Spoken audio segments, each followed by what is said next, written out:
Nothing is too hard for God. That was really cool. I'm going to read the Bible now. So it's on page 1518 in the Pew Bibles. And it's Matthew 11:28 to 12:18.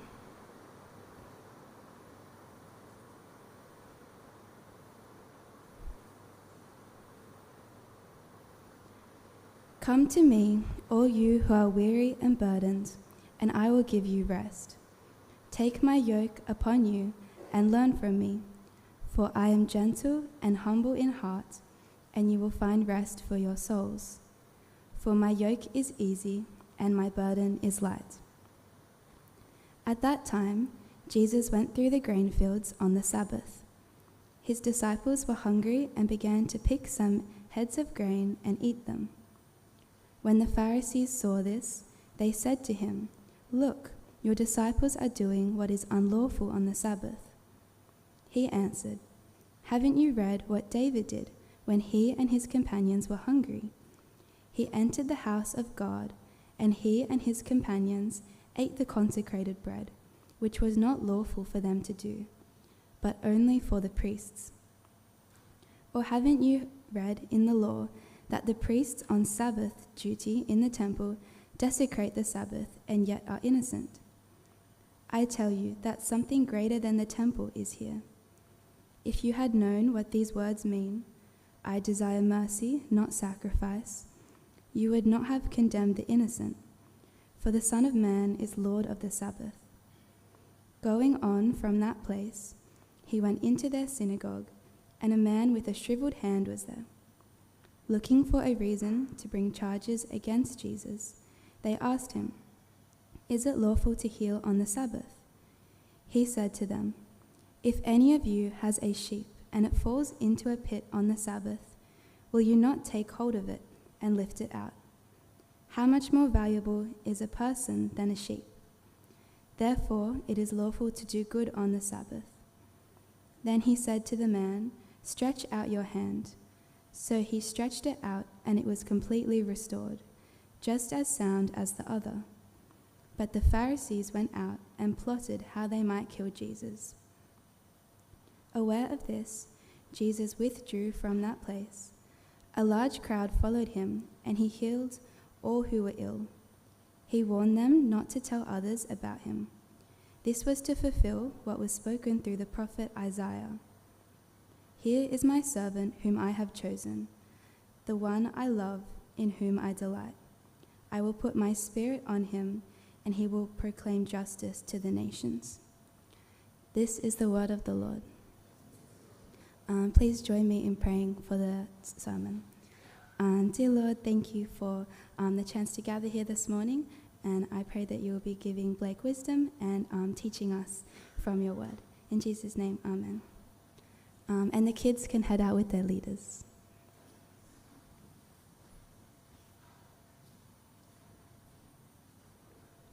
Thanks, Annika.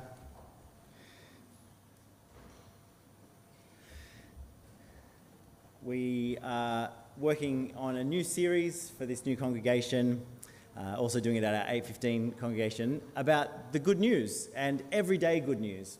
Because there is good news from God for every day, and it's for you. And so last week we began our series looking at John chapter 2 and how there in John chapter 2 it tells us about the wedding that was at that place Cana, and Jesus turned water into wine and not wine into water. And it just begins to reveal his character, that here is one with good news. And more than that, we see that even in the party, he refers to the fact that he says, "My hour is coming," and we know from later in John's Gospel he's talking about the hour that he'll die on the cross, which is the best news, the good news that's for us. And we'll be seeing over the next few weeks how the good news of Jesus applies to our lives in some really profound ways. And today we're going to be looking at the topic of work and rest, seeing Jesus is good news for our work. What I do on my day off is I typically do something active and practical with my hands, gardening or fixing things. Doesn't fix them very well, but I feel better after I try and fix things. And the other half for me of a good day off is listening to a podcast while I do it. Just hours and hours of podcasts. I love to kind of just listen about not what's going on in my life, but what's going on out there. And one that I've dived into just a few days ago on my day off on Friday is a podcast about a lady called Elizabeth Holmes, who is a brilliant entrepreneur that made this device. And let me tell you about the device. It was in the early 2000s. It was this kind of small box, and instead of going to the doctors with an appointment and paying for a doctor's appointment and getting my blood taken into many, many tubes, and it kind of hurts because they put a needle in, and then waiting a few days to get it back, and then I have to go back to the doctor to get the results, and they might not have ticked all the right boxes. Instead of all that, Elizabeth Holmes' idea was a box where you get a pinprick right there and then, maybe at the pharmacy, maybe at the local store from the box, and then it tests for 250 different things, iron and all, 249 other things than iron as well, and tells you how you're going, right there on the spot, simultaneous. Just amazing and world-changing, as you can imagine. And one of the interesting things was, I heard a bit of a clip of her being interviewed by the press, and I should also just add for context, she raised over $1 billion in funding to kind of get it off the ground and do the advertising and all that kind of stuff. And in this press conference that I was listening to, someone asked her, "Do you have any hobbies?" And she says, "I don't have time for hobbies. I got work to do." And I wonder how you feel about your work. Is it as important as hers? Do you have hobbies or time for hobbies? You see, the first thing I want to show you, point number one this morning, is that in Jesus, God offers you rest from your work. And not just offers, but God commands that you rest from your work. You may have paid work. You may have a career that you wouldn't need to be paid because you love doing it. Or you may have unpaid work that you love doing, or unpaid work that you don't love doing. But all of us, because we're made in God's image, and He is the great worker who made the heavens and the earth and is ongoingly sustaining us by His powerful work, all of us have different kinds of work to do. And in the Bible, we are offered rest in Jesus, but also in the Old Testament, commanded to rest. Did you hear in our passage from Matthew 11 and 12 that Jesus says those most beautiful words, perhaps my favorite of all His words: "Come to me, all you who are weary and heavy laden, and I'll give you rest." He's talking in terms of work. If you've got a burden to bear at your work or otherwise, weary and heavy laden. And then He says, "My yoke," which is not a word that we normally use. It means harness, that you strap two oxen together. And He says that His yoke that straps you together with Him is light, and He's gentle and humble of heart, and He will give you rest for your souls. Jesus there offers, but kind of commands. He says, "Come to me and I'll give you rest." He tells you need to come to Him and find rest with Him. And then straight after that, in chapter 12 of Matthew's Gospel, you have a number of interactions that Jesus has with people about this idea of Sabbath. Sabbath was the Old Testament command that we need to rest and stop. It was quite specific in the Old Testament. There was a certain day, the Sabbath, the seventh day, Saturday, that you needed to stop and rest. And there was all sorts of laws about what you must not do on the Sabbath. And so the first point I just want to show us here is that God offers and commands that we rest and Sabbath. The second thing I want to show you this morning is that rest and Sabbath is not just for recovery. There's a bit that I want to tell you before that, though, so go back one point and hold on. I want to say a bit more about Sabbath because it's an Old Testament concept, and so it's possibly unfamiliar, but also because it's a little bit of a tricky concept because as Christians, we believe the whole Bible, New Testament, Old Testament, is God's word to us. But it's not the case that we pick up the Old Testament and just do the laws that we find there. You might open up and it says, you must do this. And it's not necessarily the case that that is a law for you to do. The laws in the Old Testament many of them are time-bound, and so not for you to pick up and just start doing the laws of the Old Testament. It's a little bit like, just a little bit like, if you were to discover a box of love letters from or between your mum and your dad. That'd be pretty sweet, wouldn't it? I think. And they gave you permission to read them. And as you read through the letters, you learned all sorts of things about your mum and dad, but you also saw just some of the goings-on of life. P.S., can you please stop to get milk on the way home? And if you were to pick that up, you mustn't pick it up and go and get milk because you read it there. Even though you know these people, it's a very special letter to you. That's not a request for you, that was a request for them. And in the same way, the Old Testament is God's word to us. It's authority over us, it sits over us, it speaks to us of God, and it commands us in certain ways. But it's not necessarily the case that you pick up an Old Testament law like the Sabbath one and you do it. Okay, that's my little disclaimer about laws in the Old Testament. However, Sabbath is an interesting one because the New Testament, and Jesus particularly, who says he is the Lord of the Sabbath, there in chapter 12, the Sabbath is, you may not do it because you're commanded in the Old Testament, because they're laws that are for the Old Testament people, but we are called to by Jesus to rest, and the teaching of the New Testament speaks to us of a life of Sabbath and a life of rest. So that's what I'll say as an introduction to Sabbath, and summarize by saying Jesus offers and commands that we rest. Okay, point number 2 is that this Sabbath that I'm talking about and this rest that is within the concept of Sabbath is not mainly for recovery. I think we think about a day off as recovery and getting ready for work. It's perhaps time for your muscles to kind of refresh so that when you get back to the shovel on Monday, you're fresh to go. You need a break. And that's true, but I'm saying it's not the main point of rest. And maybe you have a creative work where you use your brain a lot and you just need to switch off and do some gardening and not think for a day or two. And on Monday, you're so much fresher when you do that. That might be true, but that's not the main idea of Sabbath and rest. You see, in Genesis chapter 2, the very beginning of the Bible, it says that God works and he creates things out of nothing and he orders it, just as much of our work falls into one or both categories of creating new things or ordering things that already exist. God creates first and orders things first. But then it says in chapter 2, verses 2 and 3, that God rested from his work. It was the seventh day and he rested from his work and he called that day holy. He set the day apart as special. And what you learn there is that rest is not mainly about recovery, because God doesn't need to refresh the muscle fibers, and God doesn't need a creative kind of break for his brain so that he'll do more on Monday. Rest is a different category of thing. It's not in the category of work. And I want to say that this is good news, because if rest was simply about recovery and so that you could work harder and better on Monday, that would mean the whole of life is just about your output and what you do. But rest is something else. It's a kind of celebration of what was made in the other days. But actually even more than that, because that just kind of subsumes it under work. Rest is a celebration and an enjoyment of God and of the fact that you're not the main worker in your life, but that God is the main worker in your life. So this is the second point, that rest is not mainly about recovery. And so far it sounds great. This is good news, isn't it?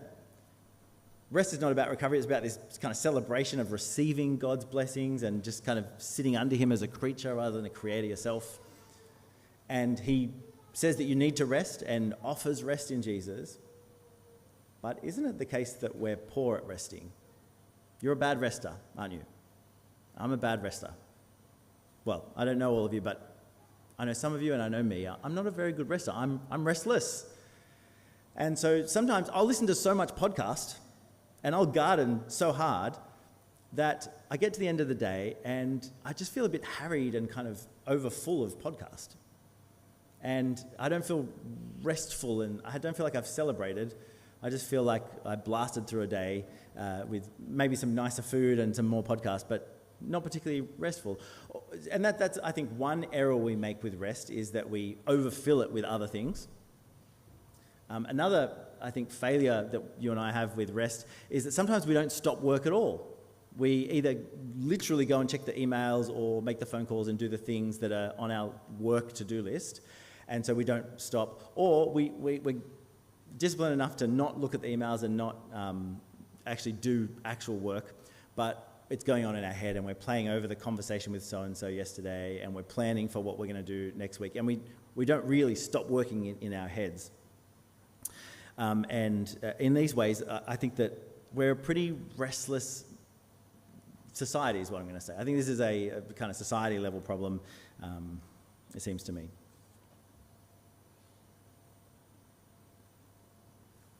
And so I want to kind of just investigate that. Why would it be that we find it so hard to stop working, or that we kind of fill up our days, our restful days, with other things? And I'd suggest to you that it's because you and I make much too much out of our work. It's become a much bigger entity in our lives than it should be. You hear a lot of talk about needing to find a career that will be really fulfilling, and that kind of where you can use all your gifts and the way that your personality plays out and what you're good at. I've always wanted a job that would pay lots of money and give me a kind of security in life. And often our work, I know that I kind of am tempted by this, our work and our career can be a way of defining ourselves and kind of communicating to other people, what kind of stuff you're made of. I do this kind of work, I do that kind of work, I'm this or I'm that. And I'm suggesting that our work can become a very big thing that's trying to do a lot of heavy lifting for us.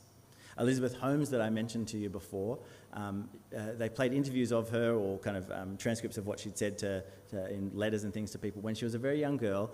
And this Elizabeth Holmes, that had this now billion-dollar business, world-changing technology, as a very young girl, she'd said, "I'm going to be someone that changes the world. I'm going to be someone that changes the world. I'm that kind of person."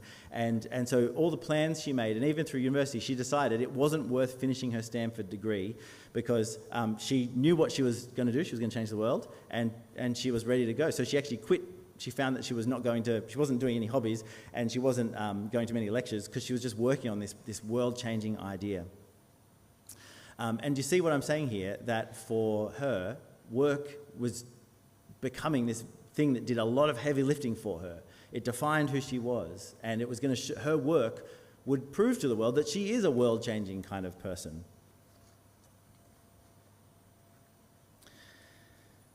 I remember when Sarah and I opened up the church with a beautiful team of people like some of you here. We opened up a church in Bondi about 10 years ago, and it was pretty small after we'd opened. It was nothing like this, with all you beautiful people. It was quite small, and for a number of years, 30 people or so. And I, on Sundays, would have this really terrible kind of dread. Are more people going to turn up or not? And actually, are all our regulars going to turn up or not? Because it was very small last week, and as people came in the door slowly, a few minutes after the hour, I thought, oh, okay, we're small again. And I'd have this kind of up and down in the week. Every so often you'd have a big week, and I'd feel kind of hopeful. And Sarah, because she's really smart, this is 2 weeks in a row, you've heard this in sermons, said to me one day, she said, on Sundays, you're not allowed to worry about how big the church is. You can worry all Monday to Friday about how big the church is going to be and work as hard as you want, but Sundays, you need to calm down and just be present and do the work that is in front of us to do on a Sunday. And you see, for me, maybe a little bit like Elizabeth Holmes, although the difference in our stories, at least one of them is $1 billion. Do you see what was happening for me? My whole kind of sense of how I was going as a person was becoming there was some overlap between what was happening on Sundays and my work on Sundays, and how good of a leader am I. Kind of interesting. And I would suggest that what Elizabeth Holmes was doing, and that tendency that I have, and maybe you have too, is a kind of idolatry. It's that Old Testament idea that something is very big in your life, and that's something that is bigger than God in your life. Idolatry. And work becomes an idol for us when it is the thing that we look to fulfill me. It is the thing that I look to find security in my life. It will solve my problems, and it will kind of display to the world who I really am and define me. idolatry. The problem is that work should just be your job. It's really good, but it's just your job. And it, for the most part, and not for very long, it can't do the heavy lifting that we want for us. It can't fulfill your dreams. It can't identify who you are or be your identity. And it can't make you truly secure.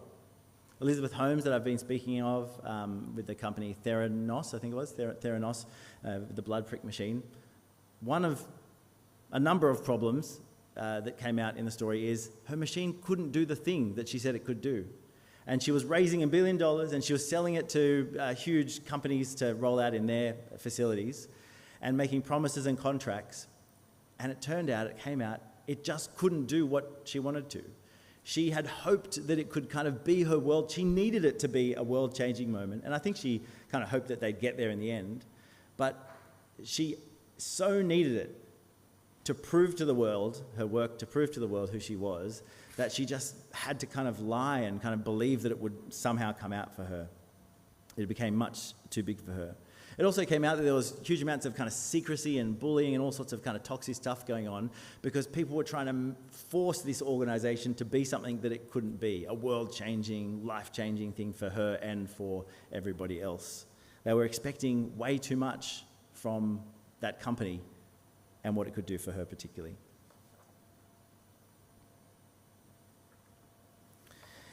And the title of this talk, point number 5, is that Jesus is good news for your work. And what is the good news of Jesus? Not just that he commands you to rest, because that doesn't actually help all that much, because you and I are bad at resting, because we tend towards idolatry with work and all sorts of other things. But the good news of Jesus is good news for our work, because he shows us that he can be our life in a way that work can't be. And he can be our security in a way that work can't be. And he can fulfill us in a way that work can't. You see, let me read to you again his words. He says, "Come to me, all you who are weary and burdened, and I will give you rest. Take my yoke, my harness upon you, and learn from me, for I'm gentle and humble of heart, and you will find rest for your souls." One writer, some of you know of, Tim Keller, talks about there's our work, but then there's the work that's beneath your work. And Jesus here offers rest from the work that is beneath your work. And particularly, did you notice he says, it's because he's gentle and humble in heart. Our work and our bosses will always take things from us. And that's part of work, is you give of yourself and serve. But Jesus says he's come to give. He's gentle and humble of heart, and he will give you rest. And you'll find that first he says this, and then in chapter 12 he has these interactions and run-ins about the Sabbath, and he says, I am the Lord of rest. I'm the Lord of Sabbath. And the situation folds up with people starting to plan that they're going to kill Jesus. Because Jesus will go to the cross and lay down his life, and he says it's for us, it's for you and me, his life given for you and I. And actually he thinks that that's his main work. Do you remember even last week we looked in John chapter 2 and Jesus says, this is not my hour at the wedding party, happy to be here but not my hour, happy to help but not my hour. Later on in John's gospel he says, it says that it's not his hour yet, another time. And then finally in chapters 12 and 13, Jesus says, this is my hour, this is what I've come for. And 13, same thing, this is my hour, this is what I've come for. And what he says directly after each of those statements about it now being his hour is he says that he's come to lay down his life on the cross. Jesus has a kind of a red-hot focus for his work that he'll do on the cross, where he lays down his life to forgive us for our sin of idolatry with work or whatever else it is in our life that we idolize above God. Jesus lays down his life to pay the debt that we have. But more than that, on top of that, Jesus also solidifies for us something that can be our life beyond our work. You see, in the death of Jesus, you'll find a love for you that is not attached to how well you do at this or that, at HSC or at work, or the kind of career that you find for yourself. You'll find a love for you and a place in life with God that is not attached to your output and how well you're doing this week or how well you're doing compared to other people your age. You'll find a love that is steady in him, even in the face of your idolatry. And there is a true identity that you can trust and hold on to. And you'll find fulfillment. The idea of kind of making your life and really focusing on your work to kind of fulfill your every need, again, it's too much. And in another way, not enough, because I'd say any one job or any one industry is going to make you small-minded if that's what is to be your fulfillment. There's certain amounts of joy that a job can give, but just not enough. Whereas God invites you in Jesus into his plans and purposes for now and for eternity, and has a place for you all days and all times, whether you retire or not, whether you have a job and keep a job or not. He has all sorts of fulfilling work for us to do in relationships and being part of his kingdom. And he has something that's secure for you. A place with him that is not affected by whether we can keep up the level of output that we have. It's not affected by the fact that you have to stop working at some point, but a security that is for now, and it's sure because it's from him and goes on into eternity. And in these ways, Jesus is really good news for our work. Work doesn't need to be everything.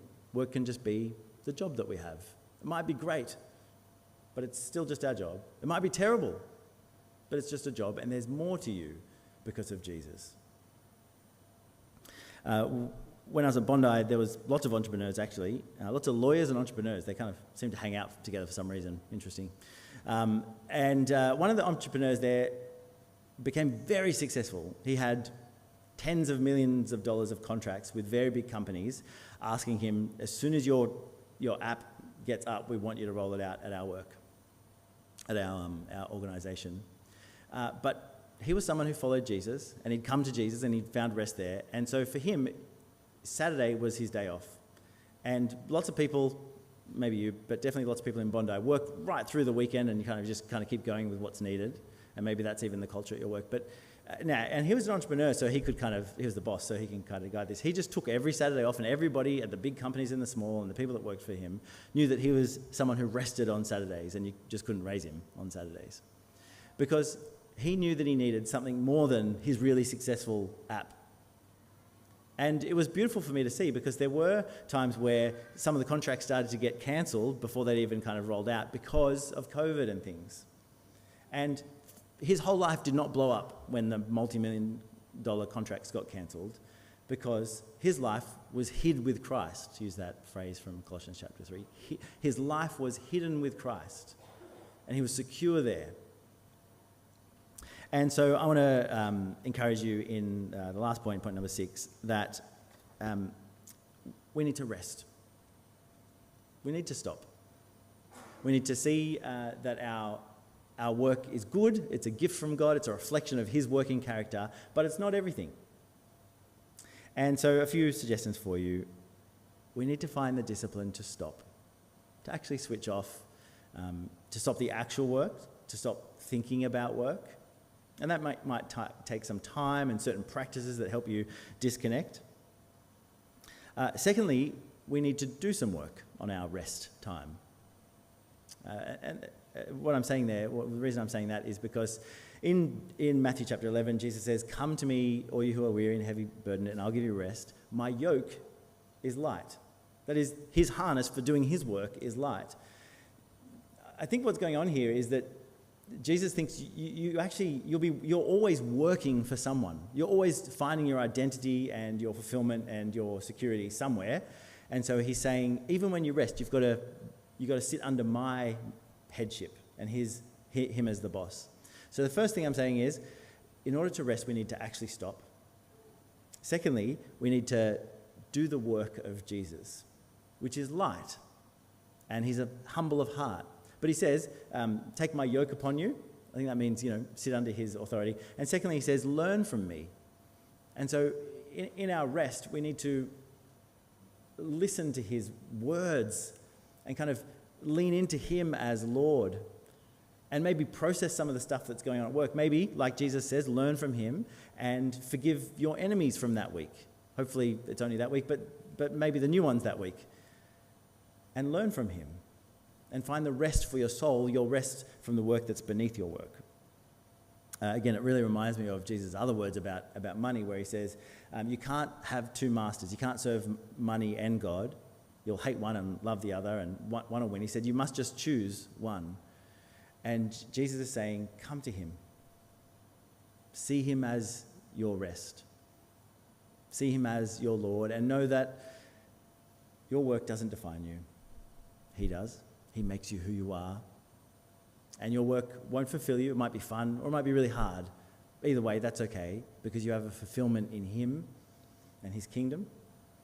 And your work might bring in some finance, but it can't secure you. There's nothing in the world that can make you genuinely secure. But at the cross, he has bought you and made you secure in